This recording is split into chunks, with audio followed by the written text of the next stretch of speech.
গৌরনগরে উদ্ধার এক বাংলাদেশের মৃতদেহ ফেরত পাঠালো পুলিশ। খোয়াইয়ের গৌরনগর থেকে উদ্ধার হওয়া জনৈক বাংলাদেশি নাগরিকের মৃতদেহ খোয়াই থানার পুলিশ বাংলাদেশের পুলিশের হাতে হস্তান্তর করল আজ বিকাল 5টায় খোয়াই পুরানবাজার আন্তর্জাতিক চেকপোস্ট দিয়ে। উল্লেখ্য যে মঙ্গলবার সকালে খোয়াই থানাধীন গৌরনগর পঞ্চায়েতের অফিস সংলগ্ন একটি দোকানঘরের বারান্দায় একটি অজ্ঞাত পরিচয় পুরুষ লোকের মৃতদেহ উদ্ধার হয়। পুলিশ ঘটনাস্থল থেকে মৃতদেহটি জেলা হাসপাতালের মর্গে নিয়ে আসে। এর মধ্যে সামাজিক গণমাধ্যমে মৃতদেহের ছবি দেখে এটি বাংলাদেশের হবিগঞ্জ জেলার চুনারুঘাট উপজেলার পশ্চিম ডোলনা গ্রামের জনৈক জহুর আলী বয়স 55-র মৃতদেহ বলে সেখানকার স্থানীয় মানুষ শনাক্ত করে। বিএসএফ ও খোয়াই থানার পুলিশ বর্ডার গার্ড বাংলাদেশ ও চুনারুঘাট থানার পুলিশের সাথে যোগাযোগ করে মৃতদেহ ফেরত নিয়ে যাওয়ার জন্য বলে।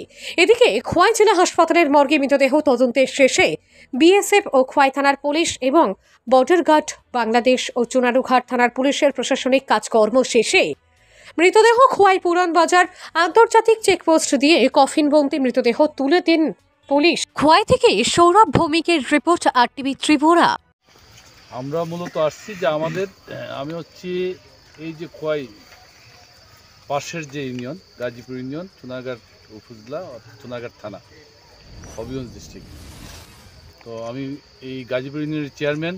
আমি আসছি যে আমার ইউনিয়নেই অন্তর্ভুক্ত একটা গ্রামের নাম হচ্ছে ডোলনা। ওখানে এক ভদ্রলোক উনি আসলে এই আপনাদের খোয়াই আমাদের যে বর্ডার আছে যেটা ডোলনা গ্রামের পাশে, ওখানে মৃত অবস্থা তাকে পাওয়া গেছে। তো এই ডেড বডি রিসিভ করার জন্য আমরা আসছি। আসার পরে এখান থেকে পুলিশ স্টেশনের পক্ষ থেকে পুলিশের পক্ষ থেকে এবং বিএসএফদের পক্ষ থেকে আমরা সুন্দর ব্যবহার বলেন, সহযোগিতা বলেন আমরা পাইছি। এর জন্য পুলিশ প্রশাসন, বিএসএফ, আপনারা স্থানীয় প্রতিনিধি এবং মিডিয়ার প্রতিনিধি যারা আছেন, আপনাদের সবাইকে আমি এবং আমাদের পক্ষ থেকে, আমার গাজীপুর ইউনিয়নের পক্ষ থেকে এবং এই যে ডেড বডি তার পরিবারের পক্ষ থেকে, মৃত ব্যক্তির পরিবারের পক্ষ থেকে আপনাদেরকে ধন্যবাদ জ্ঞাপন করছি এবং আপনাদের এই সহযোগিতা আমরা সবসময় স্মরণে রাখবো, কোনোদিন ভুলবো না, ভুলার কোনো সুযোগ নাই এবং আপনাদের প্রতি আমরা কৃতজ্ঞ।